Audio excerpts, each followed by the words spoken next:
ഇല്ല, അത് മുഖ്യപ്രതിയെ പിടിക്കാൻ സാധിച്ചു എന്നുള്ളത് വലിയ കാര്യം തന്നെയാണ്. അതിന് കേരള പോലീസിന് ഞാൻ അഭിവാദ്യങ്ങളും അഭിനന്ദനങ്ങളും അർപ്പിക്കാൻ ആഗ്രഹിക്കുകയാണ്. ഒരിക്കലും വളരെ യാദൃശ്ചികമായിട്ട് നടന്നൊരു കാര്യമാണ് എന്ന് ആർക്കും തോന്നുന്നില്ല. ഇത് വളരെ പ്ലാൻഡ് ആയിട്ട് നടന്നൊരു കുറ്റകൃത്യം തന്നെയാണ്. അത് തന്നെയാണ് ഞാനും നിങ്ങളെല്ലാവരും മനസ്സിലാക്കിയത്. എന്തായാലും ഇതിൽ കൂടുതൽ അന്വേഷണം നടന്ന എല്ലാ സത്യങ്ങളും പുറത്തു വരും എന്നുള്ള പൂർണ്ണ വിശ്വാസം എനിക്കുണ്ട്. ഞങ്ങളും നിങ്ങളെപ്പോലെ പ്രതീക്ഷയോടെ കാത്തിരിക്കുന്നു. നമസ്കാരം കൂട്ടുകാരെ. ദിലീപ്, മഞ്ജു, കാവ്യ, ഈ വിവാദം വർഷങ്ങളായിട്ട് മലയാള സിനിമയുടെ ഏറ്റവും ഇമോഷണൽ ആയിട്ടുള്ള ഒരു ടോപ്പിക്കാണ്. ഇപ്പോൾ ഭാഗ്യലക്ഷ്മി പറഞ്ഞ ചില പുതിയ വാക്കുകളും സോഷ്യൽ മീഡിയയിൽ ചർച്ചയാവുന്നുണ്ട്. മുന്നേ ഭാഗ്യലക്ഷ്മി ഇവരുമായി ബന്ധപ്പെട്ട കുറേയേറെ കാര്യങ്ങൾ പറഞ്ഞിട്ടുണ്ട്. ഭാഗ്യലക്ഷ്മി മാത്രമല്ല കേട്ടോ, ഈ ഒരു നടി കേസ് അല്ലെങ്കിൽ ദിലീപ്, മഞ്ജു വാര്യർ ഇവരുടെയൊക്കെ ആ ഒരു റിലേഷനെ കുറിച്ച് ഈ ഒരു സോഷ്യൽ മീഡിയയിൽ എന്ന് മുതൽ ചർച്ചയായോ അന്ന് മുതൽ ഇവരെ കുറിച്ചുള്ള ഒരുപാട് കാര്യങ്ങൾ നമ്മൾ കേട്ട് അന്ന് തൊട്ട് തുടങ്ങി ഇന്ന് വരെയും അതിനൊരു അറുതിയില്ല എന്ന് വേണം. ഇപ്പോഴിതാ നടിയുടെ കേസ് ഇത് അവസാന ഘട്ടത്തിൽ എത്തി നിൽക്കുകയാണ്. എന്നിട്ട് പോലും പഴയ കാര്യങ്ങൾ അല്ലെങ്കിൽ ദിലീപുമായി ബന്ധപ്പെട്ടതായാലും മഞ്ജുവുമായി ബന്ധപ്പെട്ടതായാലും കാവ്യയുമായി ബന്ധപ്പെട്ട കാര്യങ്ങൾ തന്നെ വീണ്ടും സമൂഹ മാധ്യമങ്ങളിൽ ഇങ്ങനെ ചർച്ചയാവുകയാണ്. അതിലെ ഏറ്റവും മുഖ്യ ഘടകം എന്ന് പറയുന്നത് ഭാഗ്യലക്ഷ്മി പറഞ്ഞ ചില കാര്യങ്ങളാണ്. അത് അന്നും ഭയങ്കര കോൺട്രവേഴ്സി ആയത്, ഇന്നും അതുപോലെ തന്നെയാണ്. ഇത് വെറും ഒരു ഗോസിപ്പ് പറയാൻ വേണ്ടിയിട്ട് മാത്രമല്ല, ഈ സംഭവത്തെ ഒരു സമൂഹ ശാസ്ത്ര ലെൻസിൽ നോക്കാനാണ് ഞാൻ ശ്രമിക്കുന്നത്. കാരണം കാര്യങ്ങൾ എന്താണെന്ന് നിങ്ങൾക്ക് ഏകദേശം അറിയാം. ഒരുപാട് തവണ നമ്മൾ കേട്ടതും കണ്ടതും കാര്യങ്ങളൊക്കെ തന്നെയാണ്. ഈ ഒരു വിവാദം ഇത്രയും ഒരു ചർച്ചാ വിഷയമാവാൻ കാര്യം എന്താണ്? ഇതൊക്കെ ഒരു 3 ലെയർ കേസ് എന്ന് വേണമെങ്കിൽ പറയാം. 3 തരം ലെയർ ആയിട്ടുള്ള ഒരു കേസ്. ഒന്ന് പേഴ്സണൽ റിലേഷൻഷിപ്പ് ആണ് ഒന്നാമത്തെ ലെയർ എന്ന് പറയുന്നത്.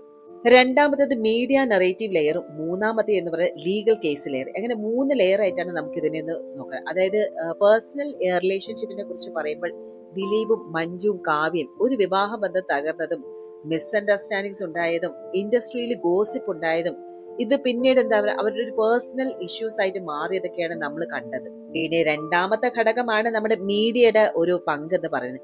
വർഷങ്ങളായിട്ട് നമ്മൾ കാണുന്ന ഹെഡ്ലൈനുകളും പിന്നെ എഡിറ്റഡ് ആയിട്ടുള്ള ഇന്റർവ്യൂസും പിന്നെ പാർഷ്യൽ ആയിട്ടുള്ളത് പകുതി സത്യവും പകുതി കള്ളവും എന്നുള്ള രീതിയിലും പിന്നെ ഓരോ ഒപ്പീനിയൻസും ഓരോരുത്തരുടെ ഒരു ഫാക്ടിന്റെ അടിസ്ഥാനത്തിലുള്ള അവരുടെയൊക്കെ ഒപ്പീനിയൻസ്, ഇതാണ് ശരിക്കും പറഞ്ഞാൽ നമ്മളെ പ്രേക്ഷകരെ ഏറ്റവും ഇൻഫ്ലുവൻസ് ചെയ്യുന്ന ഒരു രണ്ടാമത്തെ ലെയർ എന്ന് പറയുന്നത്. മൂന്നാമത് പറയുകയാണെങ്കിൽ ലീഗൽ കേസ് ലെയർ. അതായത് നടി ആക്രമിക്കപ്പെട്ട കേസിലെ ദിലീപ് 8ാം പ്രതിയും സ്റ്റിംഗ് വീഡിയോയിൽ പൾസർ സുനിയുടെ ക്ലെയിംസും അതുപോലെ ഭാഗ്യലക്ഷ്മി അഭിപ്രായങ്ങളും ഈ ഒരു ലീഗൽ ലെയറാണ് ഏറ്റവും സെൻസിറ്റീവ് ആയിട്ടുള്ളത്. എന്തായാലും ഇതിന്റെയൊക്കെ എല്ലാം അവസാനമായിട്ടുള്ള ഒരു ഉത്തരവാണ് നമ്മുടെ കോടതി പറയാൻ പോകുന്നത്. എനിക്ക് പറയാനുള്ളത്, ഓരോരുത്തരുടെ ഈ സ്വകാര്യ അഭിപ്രായങ്ങളുണ്ടല്ലോ അതൊരു നിയമത്തെ ബാധിക്കരുത്. ഈ ഒരു നിയമത്തെ ബാധിക്കരുത്. ഈ 3 ലെയറുകളാണ് ഈ ഒരു വിഷയത്തെ one of the most misunderstand ആയിട്ടുള്ള ഒരു ടോപ്പിക് ആക്കുന്നത്. ഇവിടെ ഡബ്ബിംഗ് ആർട്ടിസ്റ്റ് ആയിട്ടുള്ള ഭാഗ്യലക്ഷ്മി പറഞ്ഞത് എന്താണ്?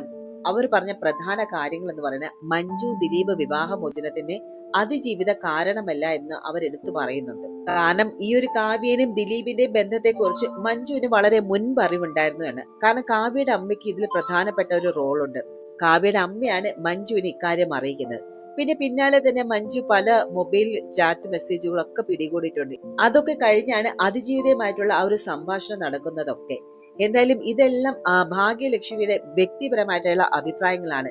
എന്തായാലും ഞാൻ ഇവിടെ അതിനൊരു റിപ്പോർട്ടിംഗ് ആയിട്ട് മാത്രമാണ് അവതരിപ്പിക്കുന്നത്. ഇനി നമ്മുടെ സമൂഹം, ഈ ഒരു സമൂഹം, മലയാളി സമൂഹം എങ്ങനെയാണ് ഇതിനെ കാണുന്നതെന്ന് വെച്ചാൽ, നമ്മുടെ മലയാളികൾ പലപ്പോഴും ഒരു സെലിബ്രിറ്റിയുടെ പേഴ്സണൽ ലൈഫിനെ പബ്ലിക് ലൈഫിനെ പോലെ ട്രീറ്റ് ചെയ്യുന്നുണ്ട്. നമുക്കറിയാം, ഇപ്പം മഞ്ജു ദിലീപ് മാത്രമല്ല, നമ്മുടെ എല്ലാ സെലിബ്രിറ്റി നമുക്ക് ഭയങ്കര ഒരു സ്നേഹം തോന്നുന്ന ചില പേഴ്സണൽ സെലിബ്രിറ്റീസ് ഉണ്ടാവുമല്ലോ. അപ്പൊ അവരുടെ ലൈഫിനെയൊക്കെ നമ്മൾ എന്താണ്, അവരുടെ പേഴ്സണൽ ലൈഫിനെയാണ് കേട്ടോ, അവരുടെ പേഴ്സണൽ ലൈഫിനെ നമ്മൾ പബ്ലിക് ലൈഫ് പോലെയാണ് അതിനെ ട്രീറ്റ് ചെയ്യാറുള്ളത്. ഇവിടെ മഞ്ജു ദിലീപും അവരുടെ വിവാഹമോചനം വന്ന സമയത്ത് തന്നെ അവർ വിവാഹമോചനം കിട്ടി എന്ന് പറയുന്നത് തന്നെ വളരെ ഷോക്കിംഗ് ആയിട്ടുള്ള ന്യൂസ് ആയിരുന്നു. ഇതിന് പിന്നിലെ കാരണം എന്താണ്, ആരാണാവോ തെറ്റുകാരൻ, ആരാണ് വില്ലൻ എന്നൊക്കെയായിരുന്നു നമ്മൾ അന്ന് ചർച്ച ചെയ്തിരുന്നത്. ഇങ്ങനെ ഇമ്മീഡിയറ്റ് ആയിട്ടുള്ള ജഡ്ജ്മെന്റ്സ് ആണ് പല പ്രശ്നങ്ങൾക്കും കാരണമാകുന്നത്. അതുപോലെ തന്നെ സ്ത്രീയെ നാം ഏറ്റവും അധികം ബ്ലെയിം ചെയ്യാറുണ്ട്. മഞ്ജുവിനും കാവ്യയ്ക്കും നേരെ ഉണ്ടാകുന്ന കമന്റ്സ് പാറ്റേൺ നോക്കുമ്പോൾ തന്നെ ഇവൾ കാരണമാണെങ്കിൽ അവൾ ചെയ്തു എന്നുള്ള രീതിയിലാണ് നമ്മുടെ അൺകോൺഷ്യസ് ആയിട്ടുള്ള ഈ ഒരു കമന്റ്സും അതൊക്കെ വലിയ രീതിയിൽ പ്രശ്നങ്ങൾ ഉണ്ടാക്കുന്നത്. പിന്നെ ഏറ്റവും കൂടുതൽ വേഴ്സ് ആക്കുന്നതെന്ന് പറഞ്ഞാൽ ഈ ഒരു മീഡിയ തന്നെയാണ്. ഇത്രയും എന്തെങ്കിലും അവർക്കൊരു സെൻസേഷണൽ ന്യൂസ് കിട്ടിയാൽ അതിനെ അങ്ങേയറ്റം സെൻസേഷണൽ ആക്കുക എന്നുള്ള ഒരു ഉദ്ദേശം മാത്രമാണ് അവർക്ക് ഉണ്ടാവുന്നത്. എന്നാലും ഈ ഒരു ഹെഡ്ലൈൻസ് നമ്മെ ഇമോഷണലി മാനിപ്പുലേറ്റ് ചെയ്യുന്നു എന്നുള്ളതാണ് സത്യം.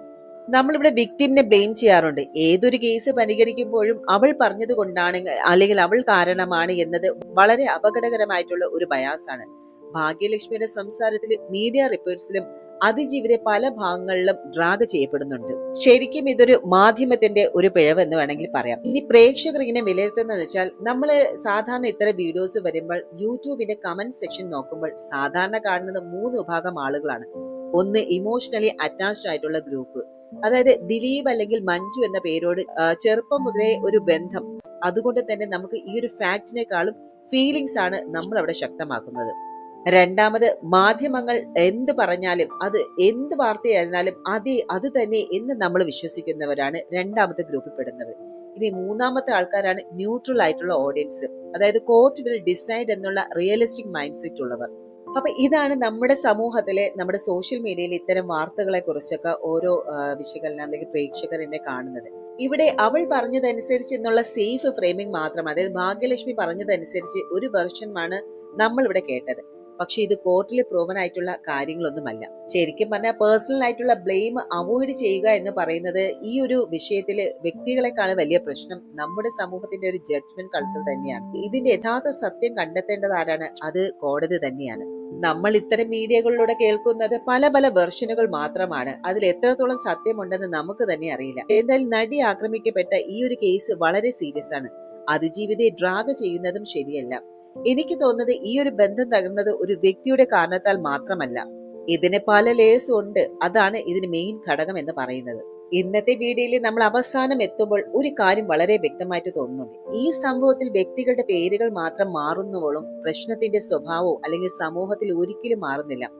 ബന്ധങ്ങൾ തകരുമ്പോൾ, തെറ്റുകൾ അന്വേഷിക്കുമ്പോൾ ഒരാൾ വില്ലൻ ആകണം, ഒരാൾ വിക്ടിം ആകണം, ഒരാൾ സ്കേപ്പ് ഗോട്ട് ആകണം എന്ന് നിശ്ചയിക്കുന്നത് പലപ്പോഴും നാം തന്നെയാണ്. ഭാഗ്യലക്ഷ്മി പറഞ്ഞ പല കാര്യങ്ങളും, പൾസർ സുനിയുടെ വാക്കുകളും, മാധ്യമങ്ങളുടെ നാടകീയ ഹെഡ്ലൈൻസും ഇതെല്ലാം ഒന്നായി ചേർന്ന് ഒരു വലിയ ഇമോഷണൽ ക്ലൗഡ് ഉണ്ടാക്കുകയാണ്. പക്ഷെ അതിന്റെ അടുത്തട്ടിൽ 3 മനുഷ്യർ മാത്രമാണുള്ളത്. അവരുടെ ലൈഫ്, അവരുടെ ഡിസിഷൻസ്, അവരുടെ വേദന, അവരുടെ അൺആൻസേർഡ് ക്വസ്റ്റ്യൻസ്, ഇതെല്ലാം നമ്മൾ പുറത്തു നിന്ന് നോക്കുമ്പോൾ ഇതൊരു ഗോസിപ്പ് ആകാം, ചർച്ചാ വിഷയവുമാകാം, ഒരു വൈറൽ ടോപ്പിക്കും ആകാം. പക്ഷെ ഇവർക്ക് ഒരു ജീവിതമാണ്, ഒരു തവണ മാത്രം കിട്ടുന്ന, തിരിച്ചു പോരാൻ കഴിയാത്ത ഒരു ജീവിതം. സത്യാവസ്ഥ കണ്ടെത്തേണ്ടത് സോഷ്യൽ മീഡിയ അല്ല, കമന്റ് ബോക്സുകളും അല്ല, അതുപോലെ ഹെഡ്ലൈൻസുകളല്ല, നിയമമാണ്, കോടതിയാണ്. അതുകൊണ്ട് നമുക്ക് ചെയ്യേണ്ടത് അവരുടെ കഥകളെ എന്റർടൈൻമെന്റ് ആക്കി മാറ്റാതെ ഒരു മാന്യതയും ഒരു ഡിസ്റ്റൻസും പാലിക്കുക. മറ്റൊന്നും ആവശ്യമില്ല. എന്റെ വ്യക്തിപരമായിട്ടുള്ള ഒരു വളരെ സിമ്പിൾ ആയിട്ടുള്ള ഒരു അഭിപ്രായമാണിത്. നാം മനസ്സിലാക്കേണ്ടത് സംഭവങ്ങളുടെ ട്രൂത്ത് അല്ല, മനുഷ്യരുടെ വേദനയാണ്. നമ്മൾ സുരക്ഷിതമായിട്ടുള്ള ഒരു ഡിസ്റ്റൻസിൽ നിന്നുകൊണ്ട് ജഡ്ജ്മെന്റ് പറയുന്നത് വളരെ എളുപ്പമാണ്. പക്ഷേ അവരുടെ ജീവിതത്തിലെ നമ്മൾ ഒരു ന്യായ വിധികർത്താക്കളാകാൻ പാടില്ല. അവസാന സത്യം കോർട്ട് പറയട്ടെ. നീതിയുടെ വഴിയിൽ ആരാണെങ്കിലും തെറ്റ് ചെയ്തിട്ടുണ്ടെങ്കിൽ കുറ്റം തെളിയണം. തെളിയാത്ത പക്ഷം അവർക്ക് നീതി ലഭിക്കണം. അവിടെ മുൻവിധിയും ആവേശവും നമുക്ക് ആവശ്യമില്ല. എന്തായാലും ഇന്നത്തെ വീഡിയോ കാണാൻ സമയമെടുത്തതിന് നന്ദി. നിങ്ങൾക്ക് തോന്നുന്നത് എന്താണ്? സമൂഹം ഈ വിഷയങ്ങളെ ശരിയായിട്ടുള്ള ലെൻസിലാണോ കാണുന്നത്? അല്ലെങ്കിൽ നമ്മൾ കൂടുതൽ മെച്യൂരിറ്റി നേടേണ്ട ഒരു ഘട്ടത്തിലാണോ? നിങ്ങളുടെ അഭിപ്രായങ്ങൾ കമന്റ് സെക്ഷനിൽ എനിക്ക് പറയും. നമുക്ക് ഡിസ്കഷൻ അവിടെ തുടരാം.